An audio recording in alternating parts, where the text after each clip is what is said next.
회칠한 무덤이란 제목으로 함께 은혜를 나누면 좋겠습니다.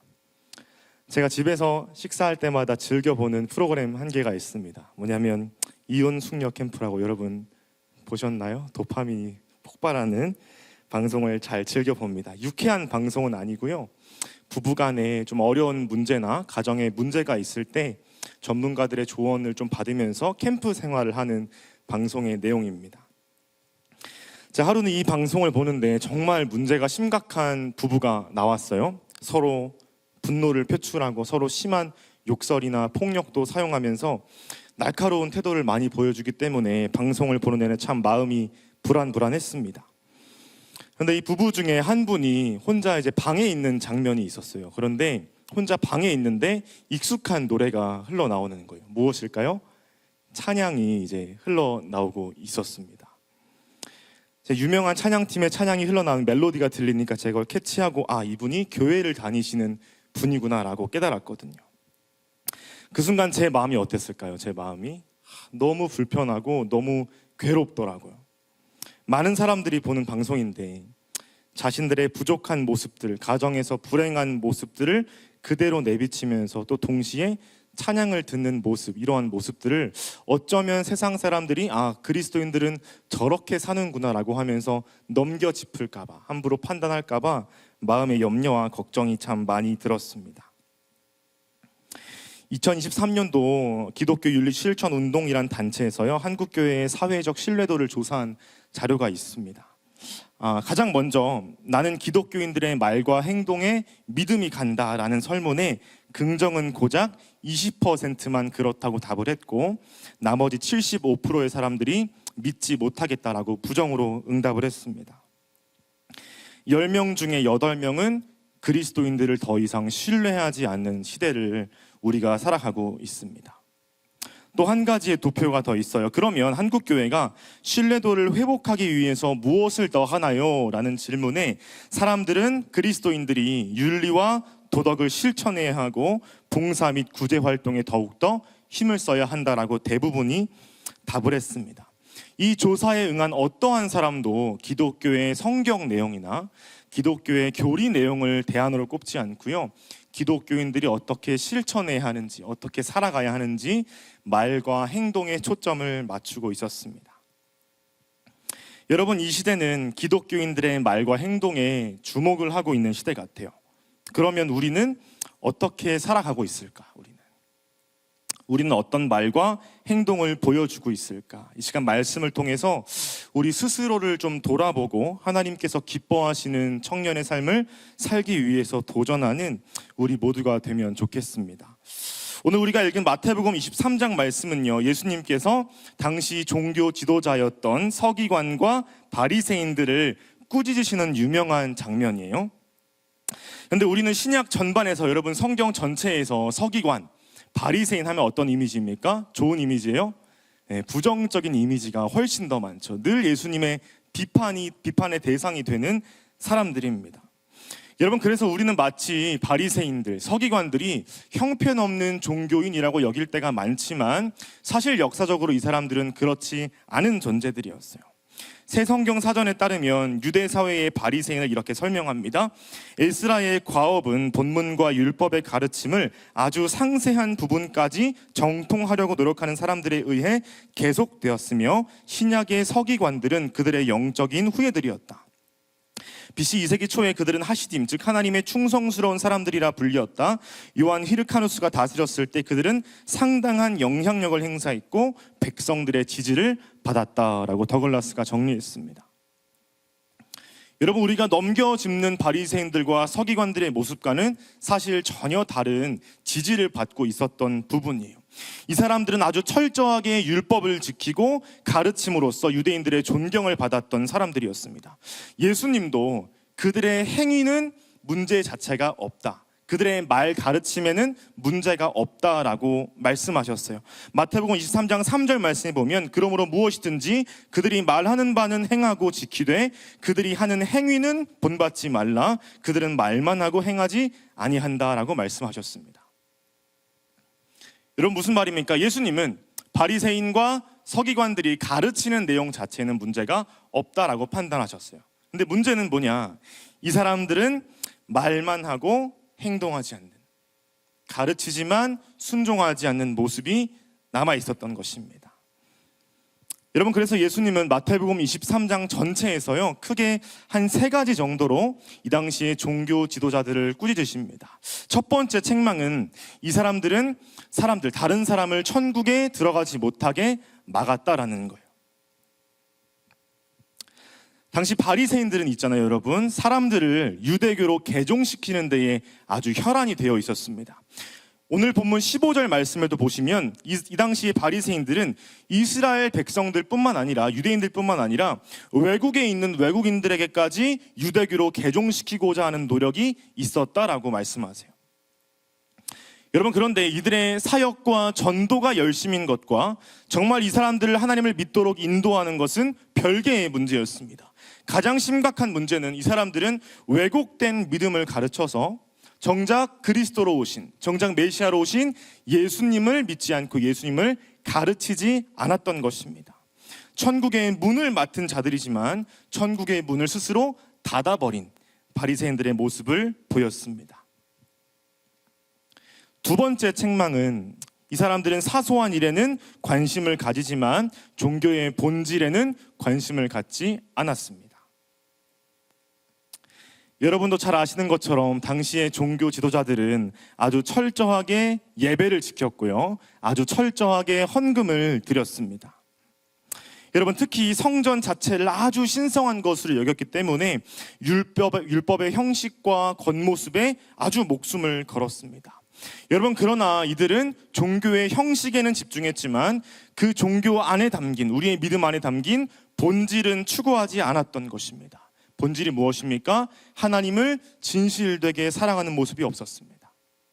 또한 이웃을 내 몸과 같이 사랑하는 모습이 이들에게 전혀 없었던 것이죠.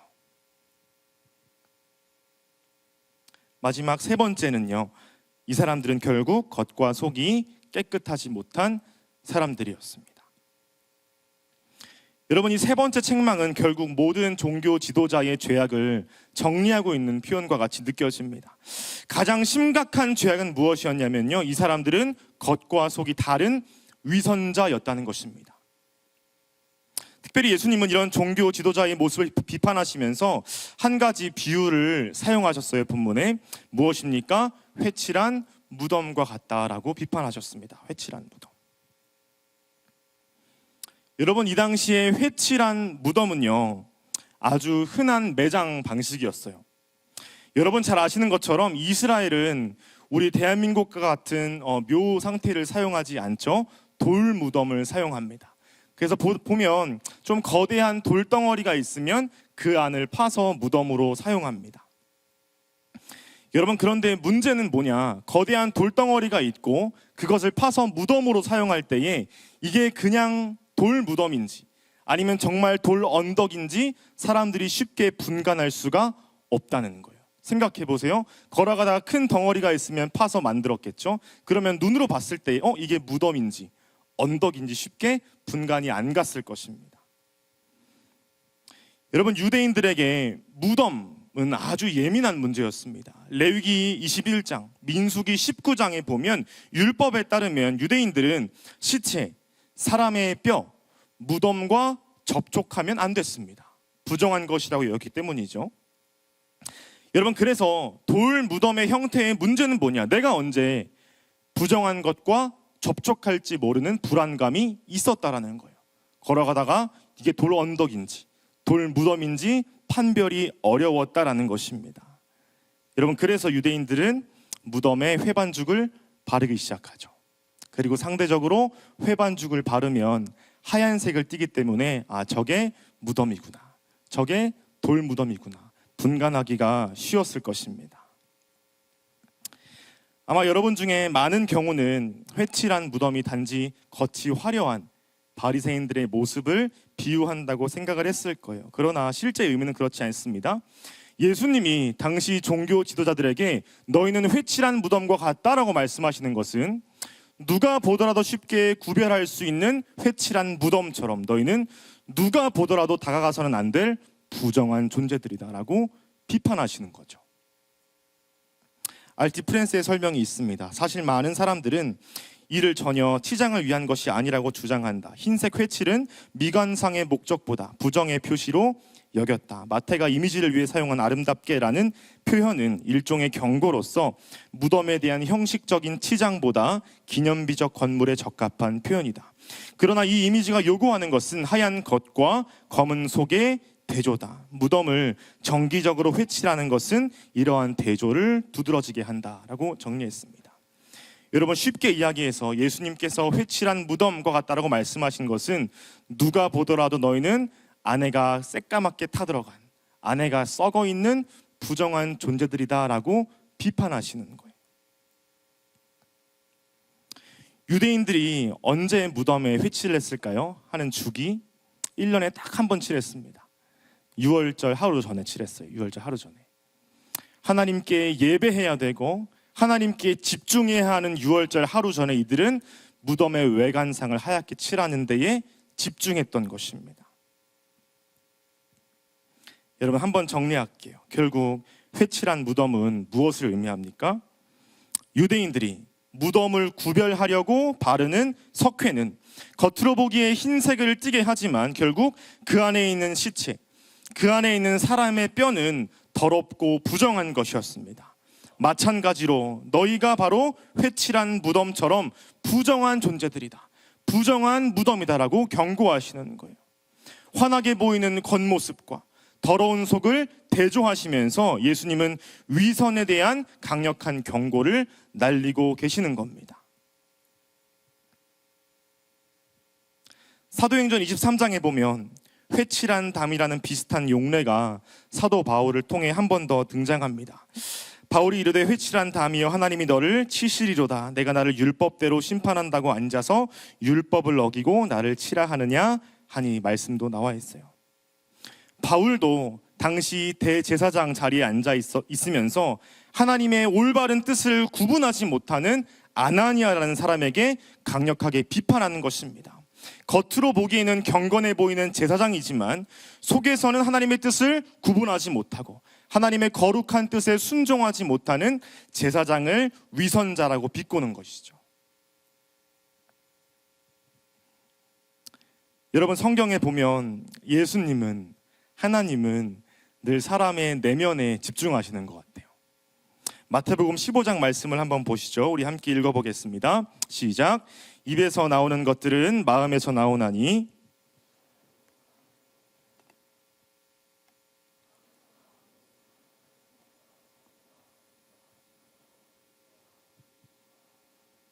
이러한 것들이 사람을 더럽게 하는 것이요 씻지 않은 손으로 먹는 것은 사람을 더럽게 하지 못하느니라. 예수님의 이 말씀에서 우리는 위선이라고 하는 것이 정확히 무엇인지 알 수 있습니다. 여러분, 위선이 무엇입니까? 내 진짜 모습은 뒤에 감춘 채 훌륭해 보이는 모습만 앞에 보여주는 것입니다. 내 진짜 마음은 뒤에 감춘 채 겉으로는 의롭고 율법을 잘 지키는 것처럼 보이지만 속은 불법과 죄악으로 가득 찬 사람인 것이죠. 여러분, 그러면 우리는 여기서 잠깐 생각할 필요가 있습니다. 그러면 왜? 이유를 알아야겠죠. 왜 바리새인들과 서기관들은 위선적인 신앙을 갖게 되었을까? 여러분, 혹시 여러분 가운데 이러한 다짐을 하시는 분이 있을까요? 나는 오늘만큼은 위선적인 그리스도인이 되어야지. 나 오늘만큼은 예배하는 모습과 다르게 살아갈 거야. 오늘만큼은 내 마음속에 있는 죄악은 숨겨두고 겉으로만 훌륭하게 보이고 싶어. 이렇게 다짐하며 신앙생활하는 분이 계십니까? 아무도 없을 거예요. 아무도 없을 거예요. 여러분, 그러나 우리가 던져야 할 질문은 왜 이 당시의 종교 지도자들, 그렇게 열심히 있었던 사람들이, 백성들의 존경을 받았던 사람들이 위선적인 모습으로 점점 변해갔을까? 저는 그 이유가 마태복음 23장 5절부터 7절 말씀에 있다고 생각을 합니다. 우리 함께 읽어보면 좋겠습니다. 그들의 모든 행위를 사람에게 보이고자 하나니 곧 그 경문띠를 넓게 하여 옷수를 길게 하고 잔치의 윗자리와 회당의 높은 자리와 문안 받는 것과 사람에게 랍비라 칭함을 받는 것을 좋아하느니라. 여러분, 이 말씀을 보면 바리새인들과 서기관들의 외식이 어디서부터 기인했는지 우리는 알 수 있습니다. 여러분, 이들은 어디를 좋아했냐면요, 사람들이 많은 곳을 좋아했습니다. 이들은 사람들의 눈이 자신을 향하는 것을 선호했어요. 즉 이들의 관심은 다른 사람들이 나를 어떻게 바라보고 있을까? 다른 사람들이 나를 어떻게 생각할까? 여기에 집중이 되어 있었습니다. 여러분, 우리는 이것을 이렇게 표현할 수가 있죠. 인정욕구라고 표현할 수 있습니다. 인정욕구. 다른 사람들에게 어떻게 인정받는지 우리의 마음에 달려 있습니다. 여러분, 이 시대를 살아가는 모든 사람에게 인정욕구가 없는 사람이 누가 있을까요? 누가 있을까요? 다른 사람에게 인정받고 싶은 마음은요, 사실 자연스럽고 건강한 욕구이기도 합니다. 아마 잘 아시겠지만 매슬로우의 욕구 계층설 많이 들어보셨을 거예요. 사진 한번 보여주세요. 매슬로우는 사람의 욕구가 크게 5가지의 계층 구조로 이루어지고 있다고 합니다. 제일 밑에 단계는 내가 먹는 문제, 그렇죠? 그 윗 단계는 내 정체성, 그 위는 사랑받는 것, 그 위가 인정받는 것, 마지막이 자아 실현의 단계, 이렇게 정리를 했습니다. 여러분들이 한 3일 정도 금식 기도를 했다가 눈앞에 떡볶이가 있으면 여러분 기도가 나오겠습니까? 먹는 게 이제 먼저겠죠. 당연한 사람의 생리 현상입니다. 여러분, 그런데 매슬로우의 이 5단계에서요 1단계부터 4단계가 기본적 욕구로 이렇게 정리가 되어 있습니다. 그래서 사람들은 이 4가지의 기본적인 욕구가 다 충족되어야 마지막 단계인 자아 실현의 욕구가 발현된다는 거예요. 바꿔 말하면 사람이 갖고 있는 가장 기본적인 욕구 중에서 가장 중요하게 여기는 것이 인정 욕구라는 것입니다. 상위에 있는. 매슬로우도 이렇게 이야기했습니다. 인간의 기본적 욕구 중 가장 높은 단계는 인정받고자 하는 욕구다라고 주장했습니다. 에노모토 히로아키의 인정욕구라는 책에 보면 사람의 심리를 한번 정리합니다. 인정욕구는 타인에게 인정받지 못할 때 활성화됩니다. 인정받지 못하면 인정받고 싶다는 마음이 커지게 되고 채워지지 못한 욕구가 사람을 부추기는 것이지요. 그러다 상대방에게 무시당하거나 가볍게 보이지는 않을지 불안해하는 심리가 발생합니다. 이를 무시불안이라 합니다. 여러분, 참 이 땅의 청년으로서 신앙생활을 하다 보면 많은 인정 욕구에 매몰될 때가 있는 것 같아요.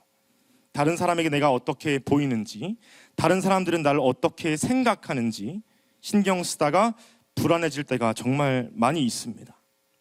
그리고 그런 불안을 해소하기 위해서 우리는 끊임없이 남들에게 비추어지는 모습만 신경 쓰게 됩니다. 마치 회칠한 무덤처럼 속에는 죄악과 불순종이 가득히 있는데 겉으로는 경건한 척, 겉으로는 거룩한 척 살아갈 때가 정말 많은 것 같습니다. 여러분, 이 시간 저를 포함해서 이곳에 있는 우리 모든 사람들이 정말 하나님 앞에 겸손하게 회개하며 나아가면 좋겠습니다. 나의 마음 깊은 곳까지 감찰하시는 하나님을 바라보지는 못하고 사람의 시선만 신경 쓰고 사람의 평가만 신경 썼던 나를 회개한다고 고백하면 좋겠어요. 말로는 거룩한 그리스도인의 덕목을 강조했으면서 정작 나의 마음과 삶 속에는 그 모습이 드러나지 않는 나를 회개한다고 기도하면 좋겠습니다. 이러한 겸손의 회개가 이 시간 우리 마음 깊은 곳까지 회복되고 주님 앞에 나아가면 좋겠습니다. 사랑하는 청년 여러분, 그러면 우리는 어떻게 해야 하는가? 중요하겠죠. 그러면 우리는 어떻게 이걸 해결할 수 있을까요? 우리의 위선을 벗어던지고 참된 신앙인이 되려면 어떻게 해야 합니까? 여러분, 우리에게는 최고의 스승과 최고의 모범이 계세요. 누구십니까? 예수 그리스도.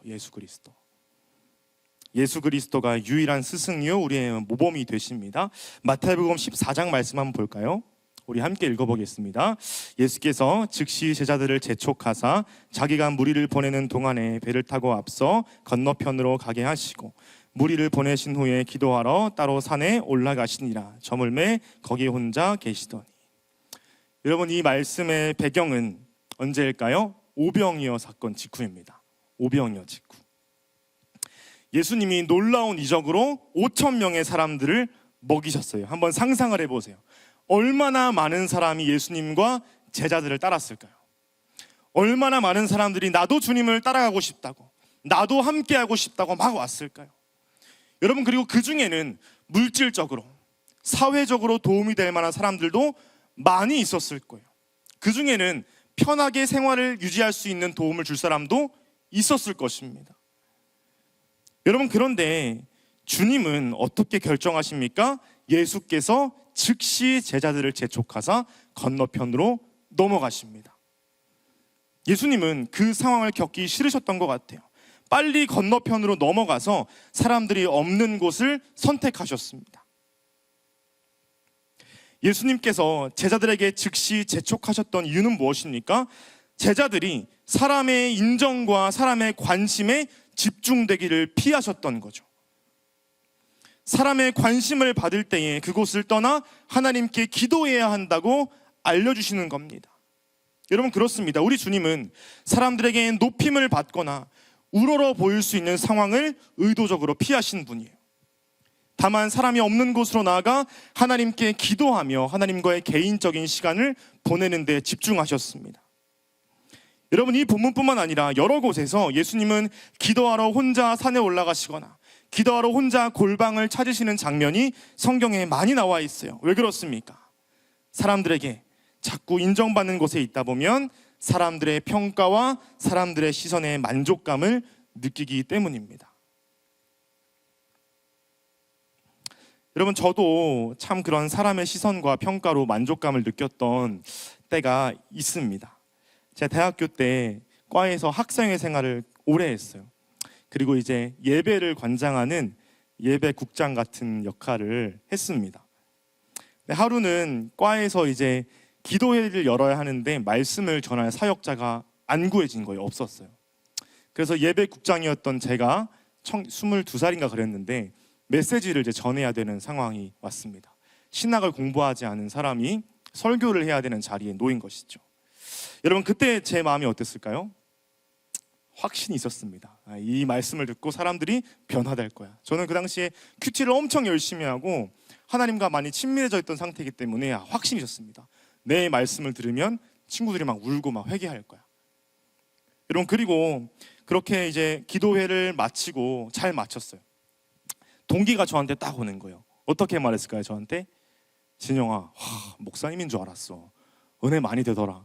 너 진짜 좋은 목사님 될 것 같아. 여러분, 그때의 제 마음이 어땠을까요? 그냥 어깨가 그냥 여기까지 올라갔던 것이죠.